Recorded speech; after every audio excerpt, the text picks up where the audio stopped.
domain was suddenly working against him, offering nowhere to hide from hooves that struck like hammers. Nora's lungs burned as she pushed herself harder than she'd ever run before. The canyon opening was 20 yards away, then 10, then 5. She could hear the stallion's breathing behind her, feel the percussion of his hooves shaking the ground.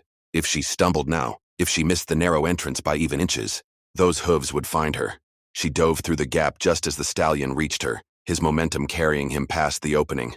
The space was so tight that her shoulders scraped against both walls, but she was through. The stallion whinnied in frustration, trying to force his massive head into the opening but unable to fit more than his muzzle through the gap. Safe for the moment, Nora pressed deeper into the canyon until she reached the small cave she remembered. Her hands were shaking so violently, she could barely wipe the sweat from her eyes. Outside, she could hear the horses moving around the canyon entrance, their hooves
of walls, seeming to come from everywhere at once. That's when Nora noticed something that changed everything.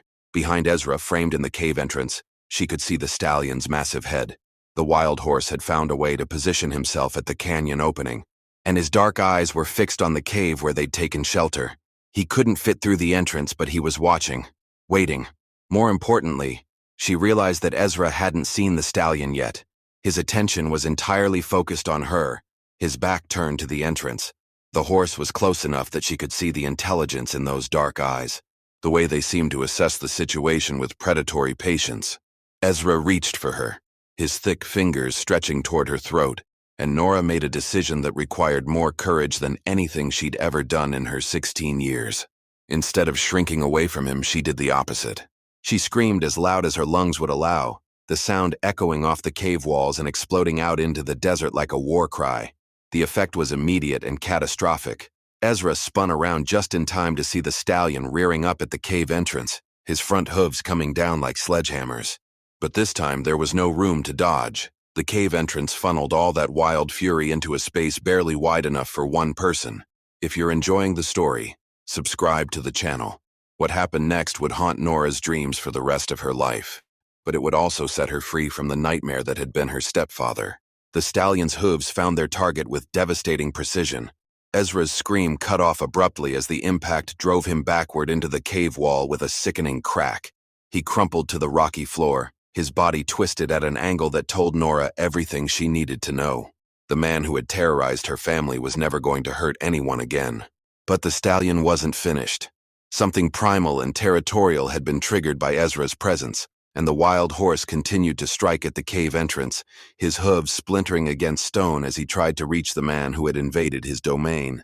Each blow sent shockwaves through the confined space, raining dust and pebbles down on Nora's head. She pressed herself against the back wall of the cave, making herself as small as possible while the violence played out just feet away. The stallion's rage was magnificent and terrible, a force of nature unleashed in a space too small to contain it. His eyes rolled white with fury, and foam flew from his muzzle as he vented years of wild survival instincts on the threat that could no longer fight back. Finally, exhaustion began to calm the great horse. His strikes became less frequent, then stopped altogether. He stood at the cave entrance breathing heavily, his massive chest rising and falling like a bellows. Steam rose from his sweat-soaked coat in the desert heat, and his eyes gradually returned to their normal dark brown. For a long moment, horse and girl stared at each other across the small space that separated them. Nora could see her own reflection in those intelligent eyes, and something passed between them that had nothing to do with words. The stallion had eliminated a threat to his territory, but in doing so, he had also freed her from a different kind of prison. Slowly, carefully, the stallion backed away from the cave entrance. He turned his great head to look back at her one more time, and Nora could have sworn she saw something like understanding in that gaze. Then he was gone, his hoofbeats fading as he rejoined his herd somewhere in the canyon beyond. Nora waited in the cave until the sun began to set, listening for any sign that the horses might return. But the desert had gone quiet, except for the evening sounds of insects and the distant call of a coyote. When she finally emerged from her hiding place, the wild herd was nowhere to be seen. The walk back to the ranch house took her 2 hours in the growing darkness. Her mother was waiting on the front porch, her face streaked with tears, and her hands wringing the apron she wore. When she saw Nora approaching alone, relief and terror warred across her features. Her mother asked where Ezra was, and Nora told her the truth. She explained about the chase, about the wild horses, about everything that had happened in that terrible afternoon. Her mother listened in silence, and when the story was finished, she did something Nora hadn't expected. She smiled. For the first time in 3 years, her mother smiled without fear behind her eyes. They held each other on the porch as the stars appeared overhead, and neither of them suggested going to look for Ezra's body. Some stories, they both understood, were better left unfinished in the desert where wild things still roamed free. 3 days passed before the sheriff came looking for Ezra Blackwood. Word had spread through town that he'd failed to return from what folks assumed was another drinking bender, but his horse had wandered back to the ranch alone, saddle askew, and reins dragging in the dirt. That was unusual enough to warrant investigation. Sheriff Morrison was a weathered man who'd seen enough desert justice to know when questions were better left unasked. He sat on his horse outside the ranch house, his hat tipped low against the morning sun, while Nora and her mother stood on the porch. The conversation was brief and carefully worded. Nora told him about the wild horses, about how they'd surrounded Ezra in the desert. She described the stallion's territorial behavior, the way the herd had reacted to an intruder in their domain. She spoke with the kind of detail that only comes from witnessing something firsthand, and Sheriff Morrison nodded along with the resigned expression of a man who'd heard similar stories before. The desert, he said, had its own way of settling accounts. Wild horses were dangerous creatures, especially during certain seasons when they were protecting their territory. Many a man had learned that lesson too late. He didn't ask to see the body, didn't suggest organizing a search party. Some things in the desert were better left to the buzzards and the coyotes. Before he rode away, Sheriff Morrison looked directly at Nora's mother. He told her that Ezra's debts in town would die with him, that nobody would come looking for money that a dead man owed. The poker players and saloon keepers might grumble, but they understood the risks of extending credit to men who lived too close to the edge. After the sheriff left, and strange peace settled over the ranch. For the first time in 3 years, Nora and her mother could move through their daily routines without listening for the sound of angry footsteps or waiting for a door to slam. The house itself seemed to breathe easier, as if the walls had been holding their breath during Ezra's reign of terror. But late at night, when the desert wind howled around the house, Nora sometimes heard something that made her step outside onto the porch. In the distance, carried on the night air, came the sound of hoofbeats, not the steady rhythm of ranch horses or the clip-clop of town mounts, but something wilder, something free. She never saw the herd again, But she knew they were out there in the vast darkness beyond the ranch boundaries. The stallion and his band of survivors, living by rules older than human law, protecting territory that belonged to no man's deed or government survey. And sometimes, when the moon was full and the desert silver with light, Nora would whisper a thank you into the night wind, knowing somehow that her message would reach the creature who had given her back her life. 2 months after that terrible afternoon in the desert, Nora Bell stood in the same kitchen where her nightmare had begun. But everything had changed. The bruises on her mother's arms had faded completely, replaced by the healthy glow of a woman who no longer lived in fear. They'd sold some of Ezra's belongings to pay for supplies, and the ranch was finally beginning to feel like a home again, instead of a prison. Her mother had started singing while she cooked, something she hadn't done since Nora's father died. The sound filled the house with warmth and reminded them both of better times when laughter came easily and nobody flinched at the sound of approaching footsteps. They'd even begun talking about the future, maybe selling the ranch and moving closer to town, maybe starting fresh somewhere new. But the desert had left its mark on Nora in ways that went deeper than fear or relief. She'd learned something out there among the rocks and wild horses, something about the difference between surviving and truly living. She discovered that sometimes salvation came from the most unexpected places, and that the wildest things in the world could be kinder than the civilized ones. Every evening, she still walked out to the edge of their property where the ranch land met the open desert. She would stand there as the sun set, watching the shadows lengthen across the landscape that had nearly claimed her life, but had ultimately set her free. The desert looked different to her now, not as an enemy to be feared, but as something vast and honest that followed its own ancient rules. One evening, as she stood at that familiar spot, movement in the distance caught her eye. A line of shapes moved across a far ridge, silhouetted against the orange sky. Wild horses, traveling in single file toward whatever watering hole or grazing ground called to them. She couldn't be certain from such a distance, but something about the lead horse's size and bearing made her heart skip. The herd paused on the ridge for just a moment, and Nora raised her hand in a small gesture of acknowledgement. Whether they saw her or not, she couldn't say. But the lead stallion turned his head in her direction before the group disappeared over the ridge, and she chose to believe that some recognition had passed between them across the empty miles. If you're enjoying the story, subscribe to the channel. Nora Bell grew up to become a teacher in the town school, where she told her students about the importance of respecting the wild places and the creatures that called them home.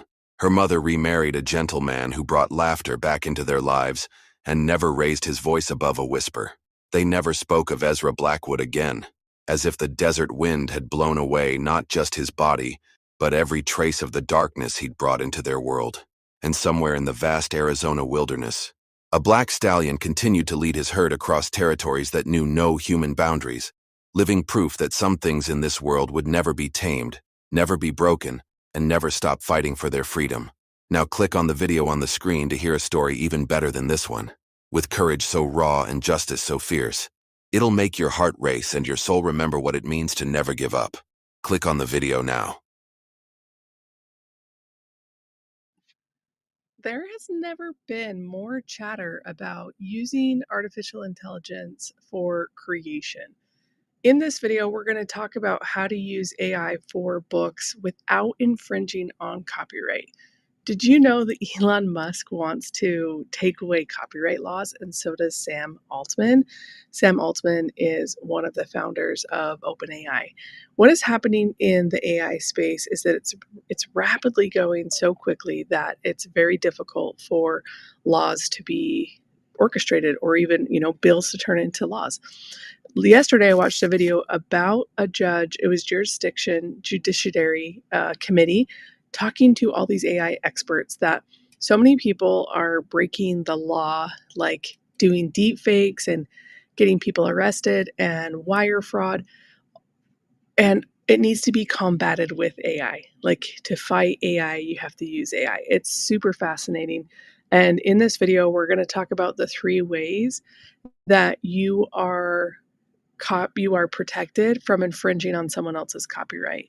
During this judiciary hearing, there was a best-selling author that said that people are taking his manuscript, his actual PDF of his entire work, and uploading it to AI and asking it to generate similar books with the same similar characters, plot twists, styles.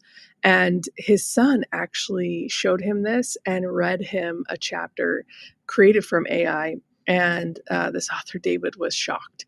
And so we don't want to infringe on other people. You'll see sometimes when you prompt something in AI, it will not let you actually hit enter or see products or results from certain things. Like you should not be putting in the word Disney or Pablo Picasso, but you can actually use similar words that they would use when they tell their artists what to make. So abstractism or cubism, or we cannot actually copyright a style of work, right? Like that is free for people to use. Okay. So the number one way that I'm using AI to create books without infringing on anyone's copyright is that I am creating work and that I'm taking my existing work to ChatGPT or Claude or Grok, and I'm asking it to enhance it and find the holes in it.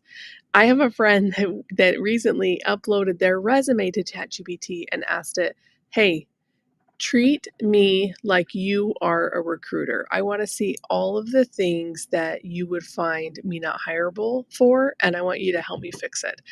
This person that uploaded their resume, they had been turned down by 60 interviews previously. After doing this and sending it out to more recruiters, they had like 6 or 7 offers within a week. So there is a good side, there is a bright side, there is a beautiful side, and I would assume that the most of you within the sound of my voice want to use it for good.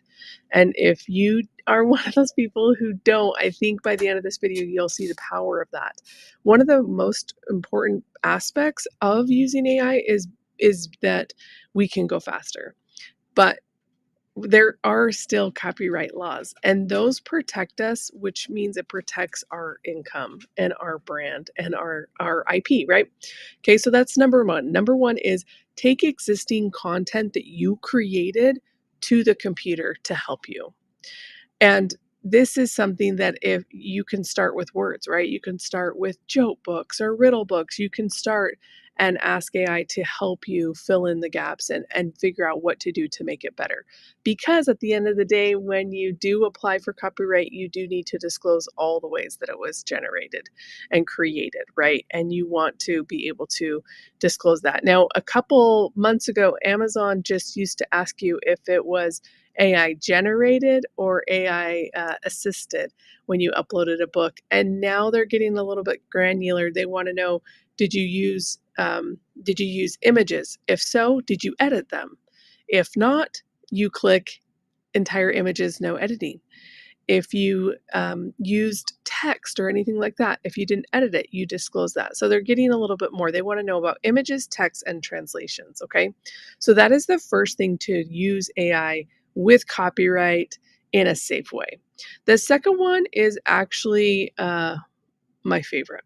And maybe I should have put this first, but I really like using this artificial intelligence for aggregation. Aggregation is like, I know a lot about this and this and this, help me put it together. And so with the books that I'm creating, I'm using ChatGPT as a research assistant. It is feeding me information that's saving me a ton of time, and it's getting better by the prompts that I'm actually feeding it, right? By the things that I'm actually saying. In this way, I'm not infringing on anyone's copyright. In addition to this, when you aggregate information and do market research for your book with ChatGPT or OpenAI or whatever resource you're using, you can ask it to cite sources so you can be very clear. Tons of people have written books over time and they have an index where they are always citing sources. That is a great way to give credit to the information that you've aggregated from the original source, right? Without infringing on their copyright. That is giving people the proper credit. It's similar when someone takes a photo and someone posts it online and they say photo credit, or it is similar when you're quoting someone, right? The original source, the person who created it with the human touch, owns that copyright in the United States. They can take it a step further by actually applying on the copyright website for $65 to, copyright their manuscript. Okay. The third way to use ChatGPT or AI, whatever you're using, is for brainstorming. Okay. Brainstorming is a great way to get more ideas of things that are in alignment with your book idea. So, understanding that we are not actually asking the computer to create a book out of thin air. We need to come to it with enough ideas that it kinda goes back to number 1, right? Like, we have some original content in our mind, and we're asking it for an outline. Now, when this person did this with the resume, the neat thing is that they found all the holes to make it a more quality application, a more quality resume. We can do the same things with books. A lot of times, I will go to ChatGPT. I have the paid version. It's $19 a month, maybe $21.70 after tax, and I'm able to have conversations with it. It saves my ideas. And this is really powerful when you start building a book brand because ChatGPT will remember the things that you've talked about. And so, as I have been, last week I did 3 books in one day. I was able to do that because I have a profitable niche that I've been publishing in for a couple of years. And now I'm going to it to say, hey, this is a best-selling book. I'm going to show it to you. I'm going to show you the inside. I want you to help me create a complement to this book. If you've watched my previous videos, I talk about a book catalog strategy where we're using substitutes, close match, loose match, and complements to build out a book brand for a specific avatar or customer. ChatGPT allows us to speak to that customer more clearly and more deeply because we're giving it all the information on what has actually already worked, okay? You can screenshot your Amazon page and feed it to ChatGPT. You can screenshot your back end KDP report and say, what's working here? Now, that is a little bit level. I mean, if you're just learning, you might need to do that, but you go where the money goes, right? So in your KDP reports, you're going to look at your top selling book. You're going to go to that page on Amazon.com. You're going to screenshot that and you're going to give it to ChatGPT and ask it, hey, help me come up. This is a book I created. Help me come up with 5 to 7 more books that the customer would appreciate. Let's think about the different angles. Let's think about the different themes. Let's think about the different problems I can solve in my book. Okay. So when you take it, like I said with number 1, when you take your original content to ChatGPT, you or AI, pardon me, whichever you use, you're able to go faster because you're giving it winning data. And data is always going to win at the end of the day. Okay. So this is so, so powerful. And this is a great way, as I've talked to my copyright attorney, he's opened a program called Pocket Counsel where you can get access to him, what makes it more affordable if you're struggling with copyright or you want to learn more. I also have a free training coming up about how I crossed 6 figures in 3 years with books and Amazon book ads. Books have changed my life. And I want to know in the comments, like, what is your big takeaway from using AI in an ethical way that allows you to still retain copyright? That's the goal, right? We want to be able to use it in a way that we can actually go apply for copyright and have that certificate and be able to create more income, which gives us more time freedom. Thanks for being here, and I'll see you in the next video. The signal came through distorted, fragmentary, but undeniable. It rippled across the communication array of listening post Zeta 9, an unassuming station nestled within an asteroid belt at the edge of Sector 7 Zeta. The message repeated 3 times before fading into static. E-warning, a human warship has entered the sector. Technician Joru's 4-fingered hands froze over the controls. The Zaran's translucent skin paled to an almost ghostly white as the blood drained from his face. He blinked his large almond-shaped eyes several times, certain he had misheard. Lieutenant Mila, he called out, his voice cracking. You need to see this. Now.